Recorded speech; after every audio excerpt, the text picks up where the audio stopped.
திருச்சியில் மக்கள் நீதி மய்யம் வேட்பாளரை ஆதரித்து பரப்புரையில் ஈடுபட்ட கமல்ஹாசன், தமிழர்கள் தேசிய நீரோட்டத்தில் கலக்க மாட்டார்கள் என வடநாட்டு தலைவர்கள் சிலர் நினைத்துக் கொண்டிருப்பதாக பிரதமர் மோடியை மறைமுகமாக விமர்சித்தார். மேலும் தமிழகத்தில் அமர்ந்து மேசையை தட்டிக் கொண்டிருந்தால் எதுவும் நடக்காது என்றும் அவர் தெரிவித்தார். தமிழர்கள் தேசிய நீரோட்டத்தில் கலக்க மாட்டார்கள் என்று வடநாட்டில் இருக்கும் அரசியல்வாதிகள், அதுவும் இப்பொழுது 80க்கு பிறகு வந்த அரசியல்வாதிகள் சொல்லிக் கொண்டிருக்கிறார்கள்.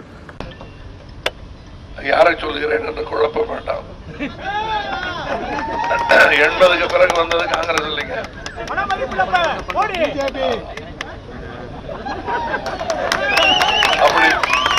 அப்படி வந்தவங்க தமிழர்கள் தேசிய நீரோட்டத்தில் கலக்க மாட்டாங்க, அவங்க தனியா இருக்காங்க, அவங்க எப்போ அப்படித்தான் ஓட்டும் போட மாட்டாங்க நமக்கு, அதனால எக்கெடுகட்டு போறாங்க அப்படிங்கிற மனநிலையில் அவங்க இருக்காங்க.